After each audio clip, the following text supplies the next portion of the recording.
I'm adopted, and my biological mother was 17, and so was my biological father. She was 7.5 months pregnant when she decided to go to Planned Parenthood, which is the largest abortion provider in the world, and they counseled her to have a late-term saline abortion, which is a saline salt solution that is injected into the mother's womb. The baby gulps that solution, it burns the baby inside and out, and then she is to deliver a dead baby within 24 hours. And to everyone's great shock and surprise, I didn't arrive dead but alive on April the 6th, 1977 in a Los Angeles County abortion clinic. What's fantastic about this, about the perfect timing of my arrival, is that the abortionist was not on duty yet. So he wasn't even given the opportunity to continue on with his plan for my life, which was death. And I know that I am in a government building, and a beautiful one it is, and I love your country as well as my own. But I know in the age that we live in, it is not at all politically correct to say the name of Jesus Christ in places like this. To bring him into these sorts of meetings, because his name can make people so terribly uncomfortable.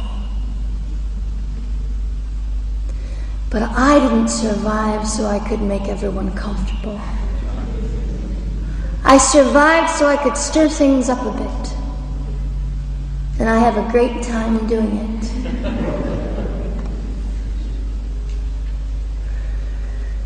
And so I was delivered alive, as I've already said, after 18 hours. I should be blind, I should be burned, I should be dead. And yet I'm not. You know what is fantastic vindication is the fact that the abortionist had to sign my birth certificate. So I know who he is. And it also says, for any skeptic listening, on my medical records, born during saline abortion. Ha! They didn't win. I've done some research on the man that performed the abortion on me. And his clinics are the largest chain of clinics in the United States of America, and they gross $70 million a year.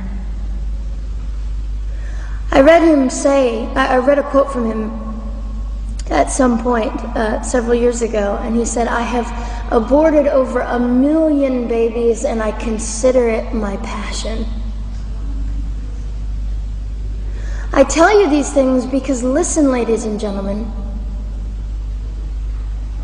we are in an interesting battle, whether we realize it or not, in this world. It is a battle between life and death. What side are you on?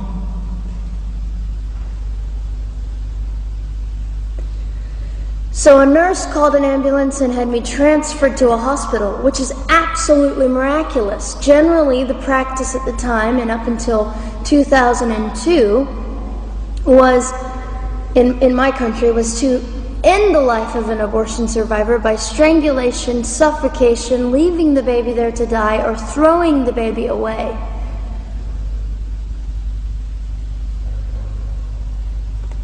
But on August the 5th, 2002, my extraordinary President Bush signed into law the Born Alive Infants Protection Act to prevent that from occurring anymore.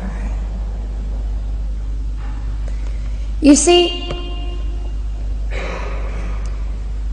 we're playing for keeps. We're playing I'm hoping to be hated by the time that I die, so that I can feel God about me and understand what it was to be hated.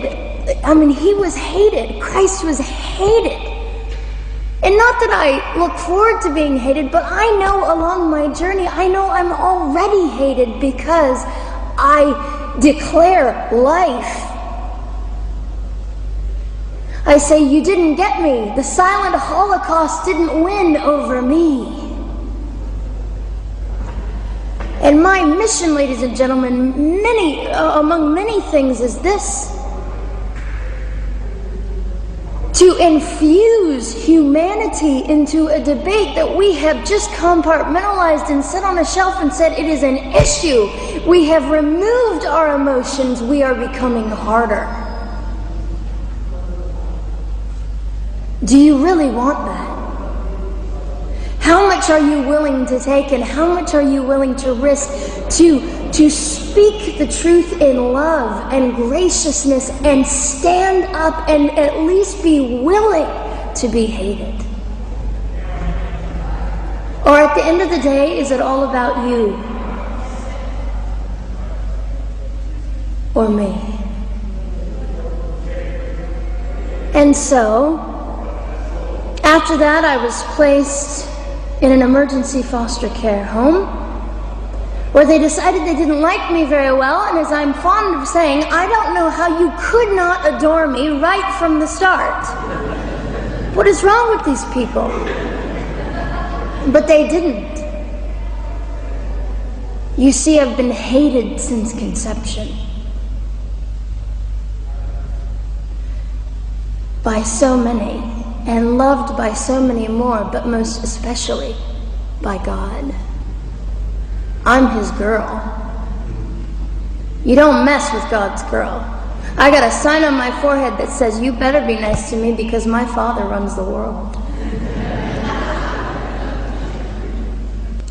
So after I was placed in the mean home, I was taken out of the mean home and placed into another home, a beautiful home, Penny's home. And she said by this time I was 17 months old, 32 pounds of dead weight, and diagnosed with what I considered to be the gift of cerebral palsy, which was caused directly by the lack of oxygen to my brain while I was trying to survive.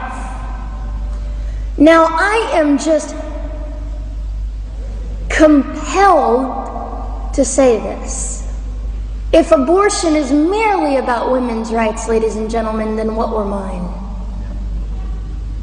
There was not a radical feminist standing up and yelling about how my rights were being violated that day. In fact, my life was being snuffed out in the name of women's rights.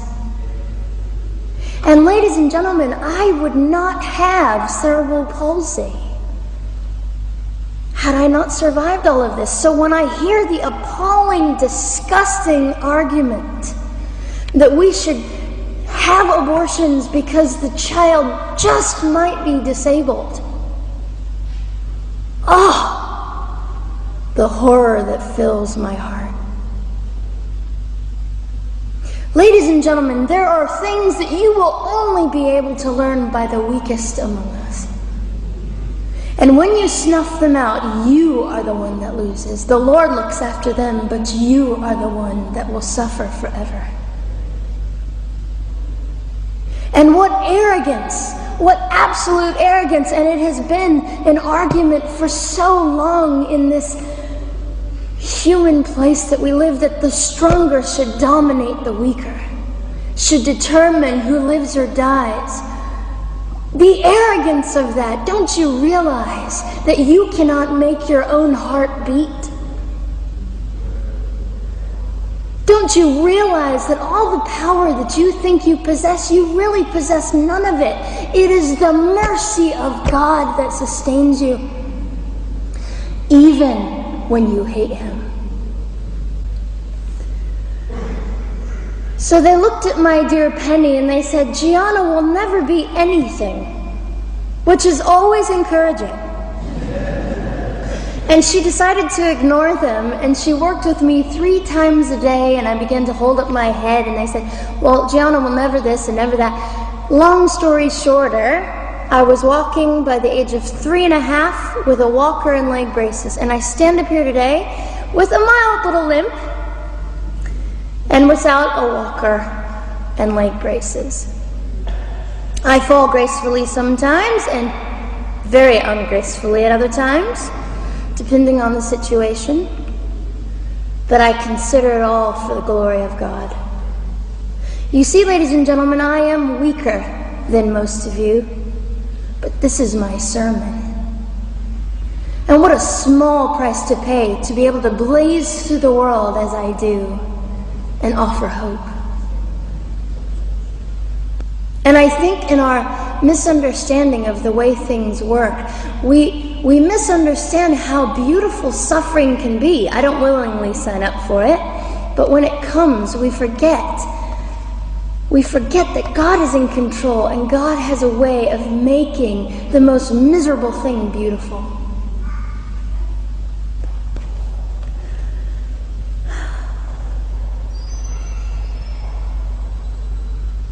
I have met my biological mother. I have forgiven my biological mother. I am a Christian. She's a very broken woman. She came to an event I was having 2 years ago, showed up unannounced, and said, "Hello, I'm your mother." And it was a very difficult day. And yet, while I was enduring all of this, you'll probably think I'm silly, but I was sitting there and I was thinking, I don't belong to you. I belong to Christ.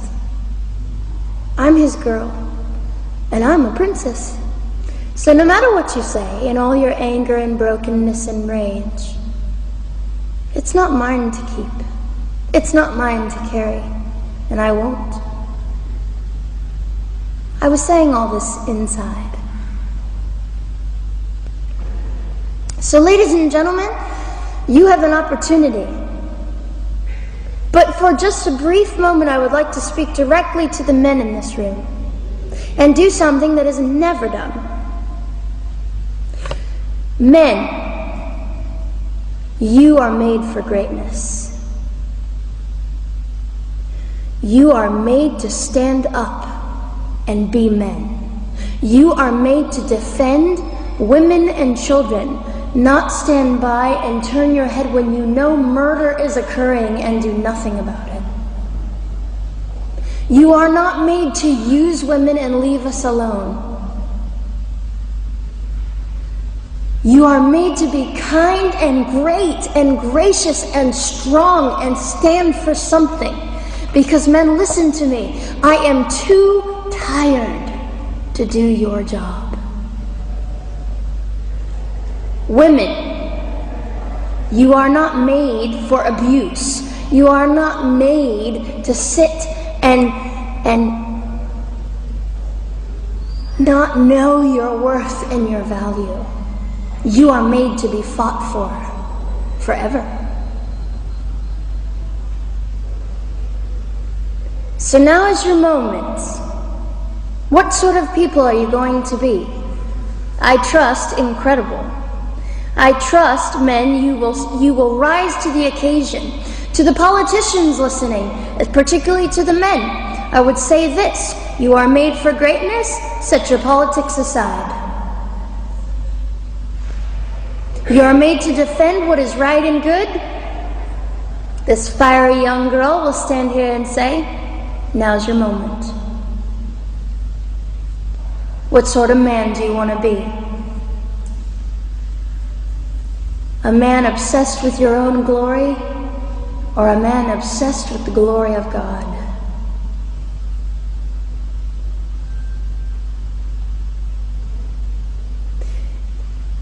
It's time to take a stand, Victoria. This is your hour. God will assist you. God will be with you. You have the opportunity to glorify and honor God in 2008. I'll just end with this. Some of you might be slightly annoyed that all I keep doing is talking about God and Jesus. But how on earth can I walk about limping through this world and not give all my heart and mind and soul and strength to the Christ who gave me life? So if you think I'm a fool, It's just another jewel in my crown.